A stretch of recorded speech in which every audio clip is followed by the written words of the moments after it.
하나님을 믿는 방법이란 제목으로 계속 디모데전서 말씀을 증거합니다.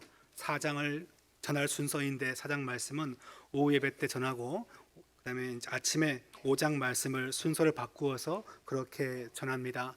20년 전 한국 교회는 조엘 어스틴의 긍정의 힘이 크게 유행했는데 물론 그분의 교회도 많이 성장하고 큰 영향을 주었지만 당시에 텍사스에서는 그 교회보다는 그 교회에 대하여 신학생들은 많이 흠모하지 않고 찾지 않는 그런 교회였습니다. 가장 혁신적이고 복음적이고 놀라운 교회는 달라스를 중심으로 성장하고 있던 펠로우십 처치였습니다.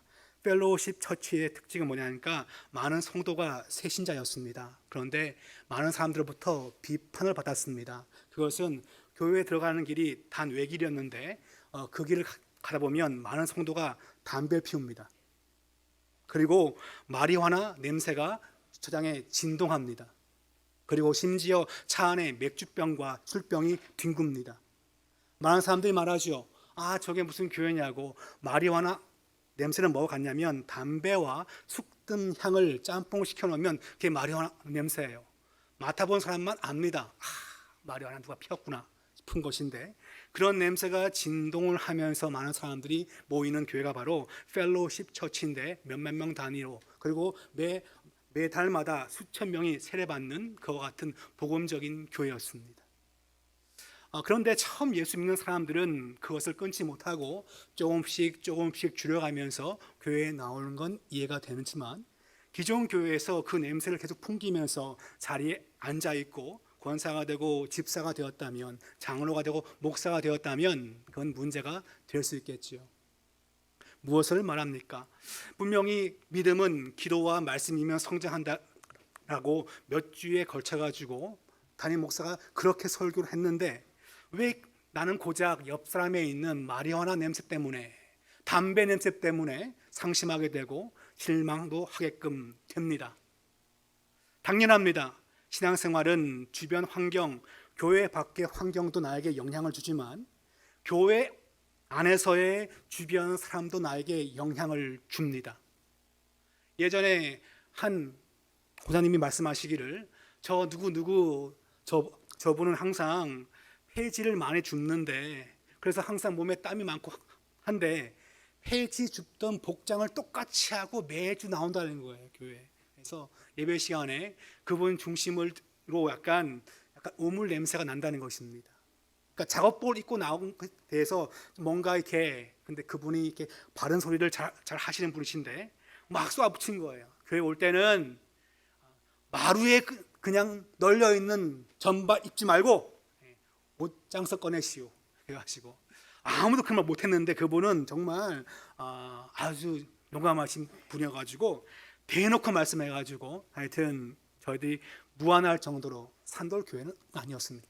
딴 교회였어요. 혹시 누군가 주변에 그분이 누구시지? 저 교회 없고 다른 교회였습니다. 참 그분이, 고사님은 그런 것 같아요. 물론 너무 심하게 말했다라고 싶지만, 한 사람의 냄새가, 한 사람의 행동이 다른 사람에게 영향을 준다면 신앙에는 도움이 되지 못하고 신앙의 성장에도 그것은 방해가 될 수 있습니다. 그래서 우리는 교회 나올 때 깔끔한 옷을 입고 술, 담배를 금하고 다 끊으면 좋겠지만 그것을 줄인 상태에서 새 옷을 입고 나오는 것을 권합니다. 왜냐하면 성도의 신앙생활은 나 혼자만 잘 믿고 나 혼자만 기도하고 나 혼자만 말씀을 많이 배운다고 하여서 유익한 것이 아니기 때문에 그렇습니다. 성도는 성도에게, 서로에게 무엇입니까? 새롭게 영향을 주게끔 되어 있습니다. 교회 밖의 환경은 우리가 극복할 수 있지만 교회 내에서의 환경은 우리가 바꿔야 되고 만들어 가야 되는 부분이 존재합니다. 사도 바울은 디모데전서 5장 말씀 보면, 교회 이 안에서 우리가 기도하고 말씀 보고 예배 잘 드리면 그걸로 믿음이 됐어 오케이 되는 것이 아니라 더 한 단계 더 나아가서 성숙이 뭔지에 대하여, 믿음이 어떻게 하면 잘 성장하는지에 대하여 그것을 얘기하고 있습니다. 5장 1절과 2절 말씀을 같이 한번 읽어보겠습니다. 시작. 늙은이를 꾸짖지 말고 고나되 아버지에게 하듯하며 젊은이에게는 형제에게 하듯하고 늙은 여자에게는 어머니에게 하듯하며 젊은 여자에게는 온전히 깨끗함으로 자매에게 하듯하라. 집에서는 가까운 가족이면 뭐합니까? 소리를 지르죠. 화를 냅니다. 이거 왜 안 했어? 했어. 하여튼 집에서는 데시벨이 참 높아요. 그런데 밖에 나오면 데시벨이 낮아집니다. 그랬어요. 이거 하세요. 그런 식 답변합니다. 모든 집이, 교육자나 비교육자나 상관없이 모든 집이 아마 비슷한 현상이 있습니다. 가깝기 때문에 말을 함부로 합니다. 그런데 예수 안에 머무는 자는 뭡니까? 교회는 관계를 새롭게 하는 장소라는 것을 말해줍니다. 늙은이는 소득이 없기 때문에 사회적으로 천시받던 그 시대에서 아버지에게 친근하게 대하듯이 비록 잘못하고 우매한 것이 있다고 할지라도 꾸짖지 말고 부드럽게 대할 것을, 젊은이는 무엇입니까? 내가 너보다 나이 많아? 봐봐, 젊은이 이리 와봐, 이것이 해.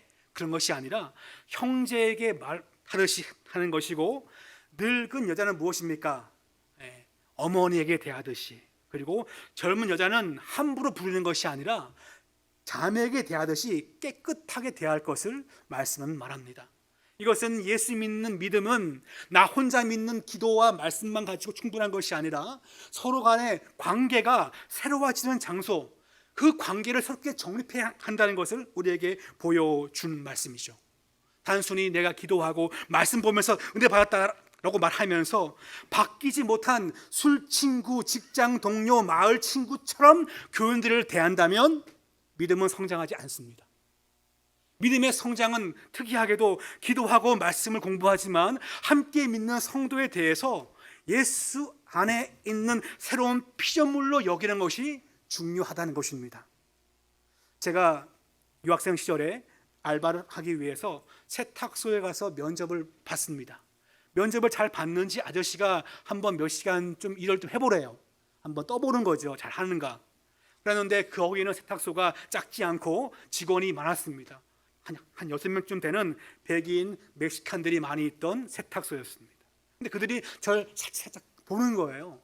제가 약간 첫인상이 약간 날카롭기 때문에 약간 샤프하게 째려보니까 그 사람들도 저를 눈치를 보면서 보는 거예요. 그 다음날 또 나갔더니 사장님이 하신 말씀이 그 직원들이 자네 눈치를 보면서 이렇게 물어봤다는 거죠. 자, 뭐라고 물어봤을까요? Who is he? 자, 그는 누구냐? 그는 누구냐가 아니라 뭡니까? 너와의 관계가 뭐냐고 물어본 거죠. 그때 그 말씀이 그거였습니다. 유학생이라 답하면 날 무시하니까 이렇게 말한 거예요. He is one of my family. 그는 내 가족 중 한 명이다라고 얘기한 겁니다. 근데 사실 그 사장님은 저와 성씨가 다르고 경주 이씨의 문중에 들어올 턱이 없는 분이신데 그분은 독실한 천주교 신자였습니다. 매주 성당 나가시는 분이었어요. 천주교는 1년에 한 번 나가면 콜드 크리스찬, 냉담자라 불러요. 그분은 그렇지 않고 매주 가서 미사 드리는 신실한 분이었습니다. 근데 천주교에 보면 이 패밀리라는 말을 많이 쓰죠. My family다. My family다. 패밀리의 특징이 뭡니까? 실수에도 눈 감아주고 나에게 뭐라 말해도 그냥 눈 감아주고 힘들면 도와주는 것이 패밀리의 관계인 것입니다. 성도는 이 교회에서 단순히 예수 믿고 믿음만 있다고 성장하는 것이 아니라 다른 성도에 대해서 이와 같은 새롭게 생각을 바꿔야 한다는 것입니다.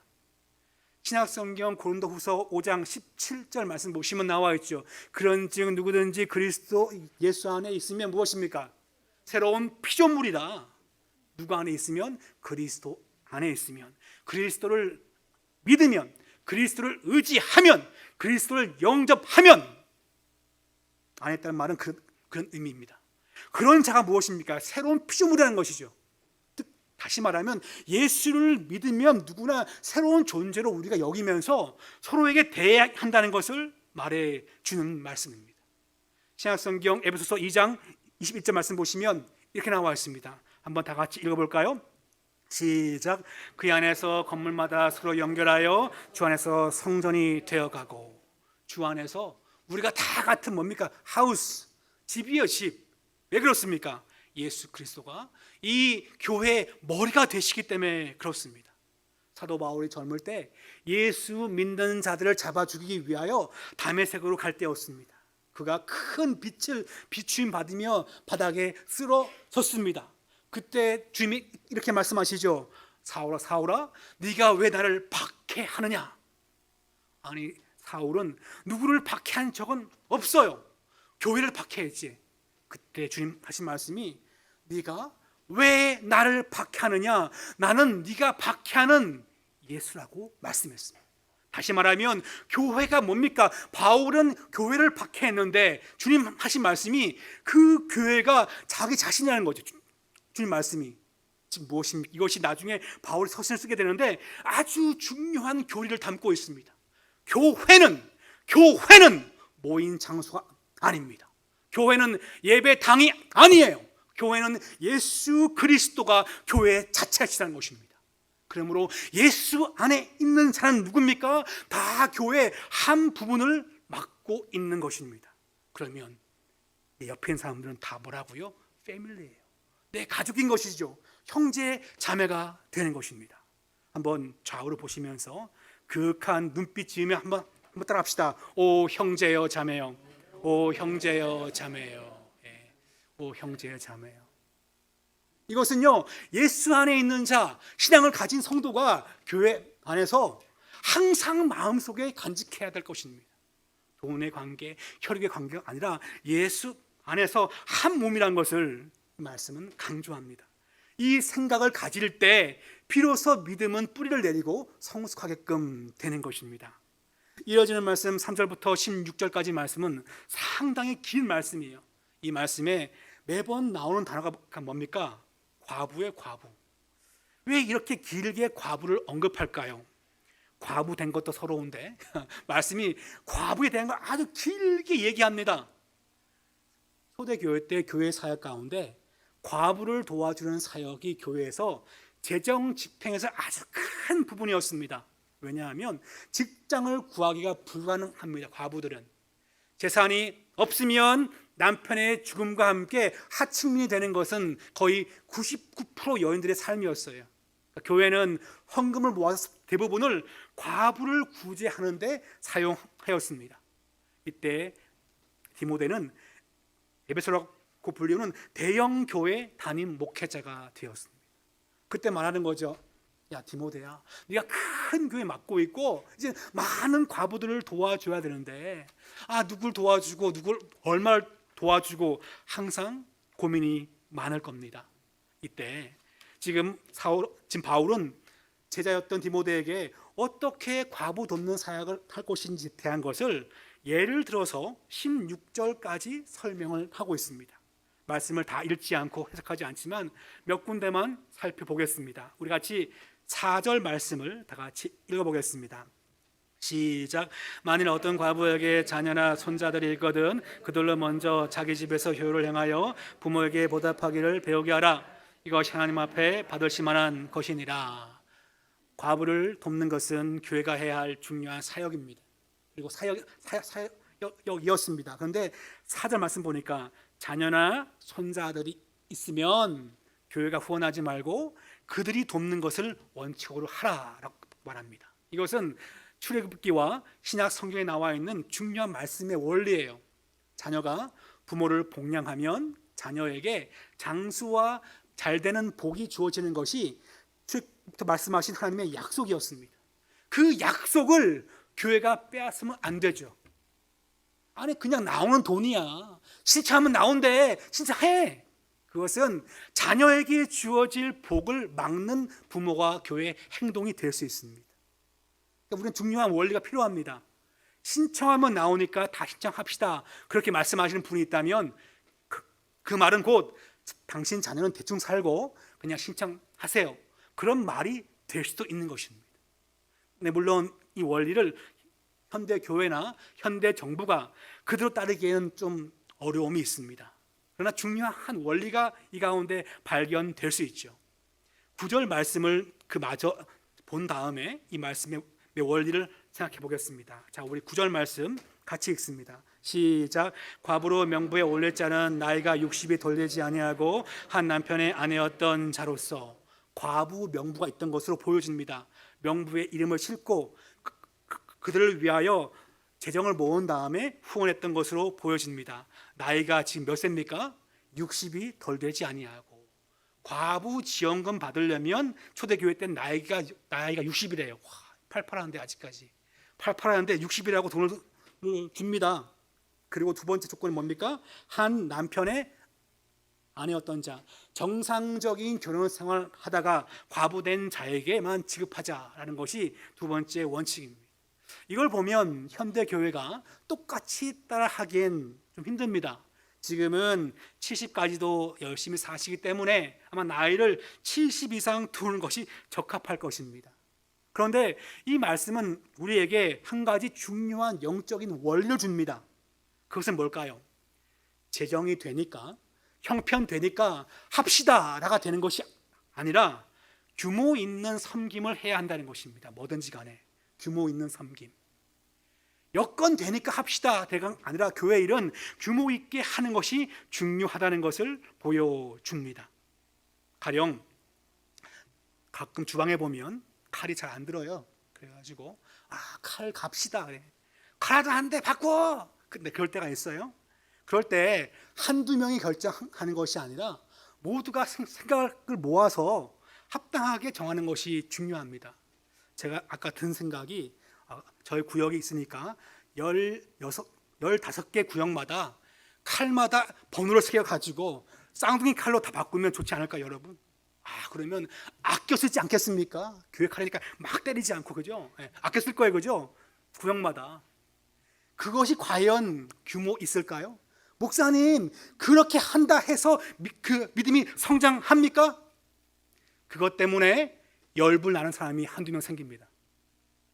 교회 돈으로 함부로 쓰고 있다고 해서 열불 나는 사람이 한두 명 생길 수가 있습니다. 내가 전도회 임원이니까, 회장이니까, 회계니까 내 소신대로 한다라고 말은 하지만 그 말 때문에 한두 명이 열불 나면서 그 열불이 모두에게 퍼지면서 시험에 들 수도 있습니다. 그러니까 아무것도 아닌, 남자들이 보면 아무것도 아닌데 여인들이 봤을 땐 큰 게 될 수도 있어요. 그런데 그것이 규모 없는 섬김이 돼버리면 그것이 나의 믿음을 다운시킨다니까요. 아무것도 아닌 것처럼 보이죠, 여러분. 그런데 이것이 믿음의 성장에 너무 큰 아킬레스 건처럼 작용할 수 있습니다. 목사님, 설교를 좀 하시려면 신앙과 믿음과 기도에 대해서 말씀하시지 왜 교회 봉사를 얘기하십니까? 그것 때문에 뒤가 잡혀가지고 쓰러진 분들이 10년에 한 명씩 꼭 나옵니다. 중요한 겁니다. 그러니까 우리가 규모 있는 섬김이 너무나 중요하다는 것입니다. 21절 말씀 맨 끝에 이렇게 나와 있어요. 아무 일도 불공평하게 하지 말며. 불공평하게 하다가는 그것을 본 사람은 마음에 상심합니다. 22절 말씀, 아무에게나 경솔히 안수하지 말고. 직분 많이 세우면 좋지 않습니까, 목사님? 많이 세워봅시다. 안수해가지고 막 세워요. 좋은 게 좋은 것이 아닙니다. 뭐가 필요합니까? 규모 있는 것이 필요합니다. 규모 있는 섬김. 한번 따라 합시다. 규모 있게 섬겨야 합니다. 섬겨야 합니다. 한 10몇 년 전에 저희 산돌교회에서 저와 함께 부목사 섬겼던 황승택 목사님이 있습니다. 종종 전화하는데 작년에 그런 얘기를 하는 거예요. 교회 건물을 지으려고 하면 마을에서 딱 한 분이 반대해가지고 갖은 법을 다 들고 나와가지고 교회는 잘 안 나오는데 이 한 분이 교회 건축을 반대한다는 거예요. 이 반대가 너무 심해가지고 힘들다는 거예요. 내가 그래가지고 그랬어요. 그러면 술을 좀 먹이든가 혹은 교인이면 가서 기도를 많이 하든가 했더니 이거 술도 안 통하고 교인도 안 통한다요. 왜 그러냐 했더니 그 이장님이 아버지가 장로님이래요. 너무나 독실한 장로님이어가지고 어릴 때부터 밥이 생기고 떡이 생기고 돈이 생기면 다 어디로요? 투 처치, 다 교회로 가는 거예요.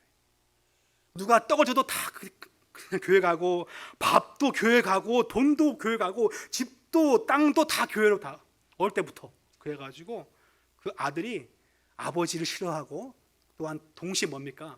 교회를 싫어한다는 것입니다. 그분이 항상 뭔가 하려고 그러면 딱 와가지고 목사님 이거 법이 틀렸어요. 이거 하면 안 돼요. 제가 신고할 거예요. 해가지고 전 그 얘기를 딱 들으면서 황 목사님도 참 딱한데 그분도 참 딱하다. 참 힘들다. 어떻게 전도할까? 전도하면 진짜 충성스러운 직분자가 될 텐데 그런 생각을 한 적이 있습니다. 물론 그 아버지 장로님은 헌신을 많이 하신 것입니다. 근데 뭐가 없습니까? 규모 없는 것입니다. 데살로니가 후서 3장 7절 말씀 보시면 이렇게 말씀이 나와 있습니다. 한번 같이 볼까요? 시작. 어떻게 우리가 본받아야 할지를 너희가 스스로 아나니 우리가 너희 가운데서 무질서하게 행하지 아니하며 이것이 옛날 개역 번역은 이렇게 나와 있어요. 규모 있게 행하지 아니하며, 그러니까 규모 없게 행하지 아니하며, 이게 옛날 번역이에요. 그러니까 규모 있다는 것은 뭡니까? 질서 있게 한다는 것입니다. 질서 있게. 내가 충분히 돈이 있어요. 내가 내지요. 이거 합시다. 그런다고 되는 것이 아닙니다. 규모가 필요합니다. 질서가 필요합니다. 그럴 때 무엇입니까? 믿음도 함께 동반적으로 성장한다는 것을 보여줍니다. 한번 따라합시다. 규모가 최고입니다. 최고입니다. 최고라는 것은 좀 강조한 말이고요. 규모 있게 하는 것이 믿음 성장과 관련되어 있다는 것을 우리에게 교훈을 줍니다. 끝으로 이 말씀은 우리에게 마지막으로 주는 교훈은요, 말씀과 가르침을 존경하라라고 그렇게 교훈의 말씀을 주고 있습니다. 우리 17절 말씀 읽어보겠습니다. 시작. 잘 다스리는 장로들은 배나 존경할 자로 알되 말씀과 가르침에 수고하는 이들에게는 더욱 그리할 것이니라. 지금 이 말씀 보니까 다스리는 장로가 나와 있어요. 전통적으로 교회는 두 종류의 장로가 있습니다. 첫째는 다스리는 장로이고 두 번째는 다스리면서 말씀을 가르치는 장로입니다.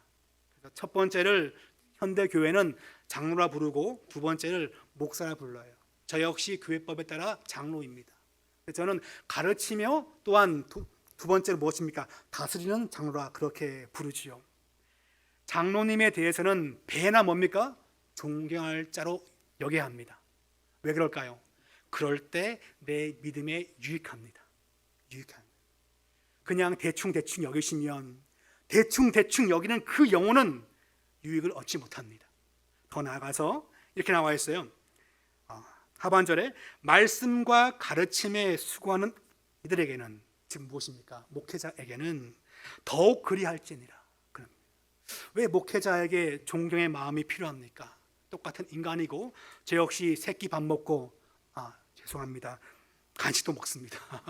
저 역시 화장실도 가고 똑같이 화도 내고 합니다. 그런데 존경할 마음으로 먹고 목회자를 대하는 것이 유익합니다. 그 이유는 다른 성경에 나와 있는데 그것은 영적인 유익을 얻기 때문에 그렇습니다.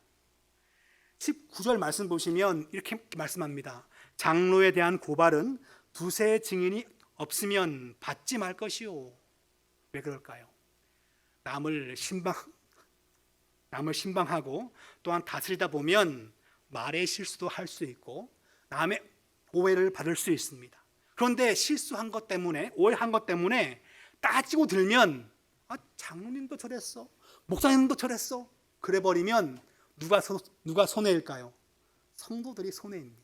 마음속에 영적 권위가 사라지기 때문에 그 다음부터는 영적 공급받기가 쉽지 않는 것입니다. 그래서 이 말씀 보니까 장로에 대한 특혜를 주는 말씀이 아니라 권위를 세우는 게 참 중요하다는 것을 말하고 있습니다. 특별히 목회자들에 대하여 여러분이 특히 교사에 대해서 구역장들의 말씀 증거에 대해서 우리가 너무나 순종하고 잘 들어야 된다. 그 이유가 있습니다. 신약성경 볼까요? 자, 히브리서 13장 17절 말씀, 좀 긴 말씀이죠. 다 같이 읽어보겠습니다. 시작. 순종하고 복종하라. 저희는 너의 영혼을 위하여 경성하기를 자신들이 청성할 자인 것 같이 하느니라. 저희로 하여금 즐거움으로 이것을 하게 하고 근심으로 하지 말라. 그렇지 않으면 너에게 유익이 없느니라. 이렇게 나왔죠. 너희를 인도하는 자에게, 장로와 목사에게, 그와 같은 다스리는 자에게 뭡니까? 순종하고 복종하라. 이게 무슨 군대입니까, 목사님? 군대는 아니지만 여기에 원리가 있어요. 너희 영혼을 위하여 뭐합니까? 경성하기를. awake입니다. 근데 이 단의 뜻은 원래 keep watch예요. 지켜보는 겁니다. 계속. 여러분의 영혼은 누가 지켜보고 계십니까? 네, 하나님이시여. 그런 얘기 하지 말고 쉽게 우리의 영혼을 누가 보고 계십니까? 아마 제가 어릴 때에는 제가 한 주 교회를 안 나간 적이 있는데 학교 다닐 때 어머니가 용케 알아가 전화했어요. 오늘 어디 갔나? 저 잠깐 갔다 왔어. 이놈의 새끼 당장 올라와. 해가지고 그 다음 주 걸려가지고 혼났어요. 혼났는데 그때는 어머니가 저의 영혼을 킵 와치하고 있죠. 지금은 누구일까요? 어머니, 아버지가 돌아가신 분들, 모태신앙이신 분들은 부모님 다 돌아가시면 누가 영혼을 보고 있을까요? 목회자입니다. 어떤 일이 생기면, 어려움 당하면 그분들을 바라보고 있고 지켜보고 있는 것은 목회자들이 하는 겁니다. 그리고 그들을 위해서 기도할 때 뭡니까? 그 아픔과 죄악을 내가 청산해야 합니다. 내가 잘못 가르쳤습니다라고 기도한 자가 누구일까요? 목회자입니다. 그래서 힘들게 하면 뭡니까? 힘들게 만들면 이렇게 나와 있어요. 저희로 하여금 즐거움으로 하게 하고, 말을 바꾸면 저들로 힘들게 만드는 사람들이 있다면 저 그렇게 말을 좀 바꾸고 싶어요. 너희에게 유익이 없다, 그 말입니다. 이 말씀을 목회자의 권위를 세우기 위해서 그렇게 하는 설교를 할 수도 있지만, 이 말씀을 우리가 이해를 바르게 해야 되는 것은 나의 영적 유익을 위해서 나에게 말씀을 전해주는 자에 대해서 권위를 세우는 것은 나의 영적 유익을 위해 한 것이라는 것을 기억할 필요가 있습니다. 저는 담임 목사이고 제 아내는 저와 함께 동역합니다. 제 아내의 마음을 누가 상징했으면 제가 그 성도를 바라보면서 해피한 표정을 지을 수는 없습니다. 그건 당연한 거예요. 제 아내의 눈물을 흘리게 만들었으면 제가 그냥 그 사람도 해피하게, 제가 무슨 바보도 아니고 그렇게 못합니다. 얼굴에 다 나와요. 다 나오기 때문에. 뭐가 필요합니까? 나의 영혼을 위해서 기도해 주는 사람. 물론 부모님 계시면 부모님 날 위해 기도하지만 그렇지 않은 경우에는 목회자, 구역장, 교사들이 하는 겁니다. 그분들의 말을 잘 듣고 따라갈 때, 그럴 때 나에게 뭡니까? 영적 유익이 있는 것입니다. 이것이 진짜 좋은 유익이죠. 내가 스스로 땅 팔려고 하지 마시고요, 파주는 땅 받아먹는 것이 그것이 지혜인 줄 믿습니다. 제가 몇 달 전에 책상을 정리했습니다. 책상을 정리했는데 책상이 저 올 목사님이 쓰시는 겁니다. 10년 이상 쓰신다는 거고 제가 한 8년간 썼어요. 그래가지고 한 20년쯤 된 책상인데, 딴 분들은 좋아할 수 있겠지만 저는 불편해가지고 그걸 과감하게 다 분해한 다음에 다 버렸어요. 버리고 저가이지만 아주 좋은 걸로, 저가지만 좋은 거예요. 하여튼 샀습니다. 근데 그게 이제 메이드 인 코리아는 아니고 메이드 인 치나인데,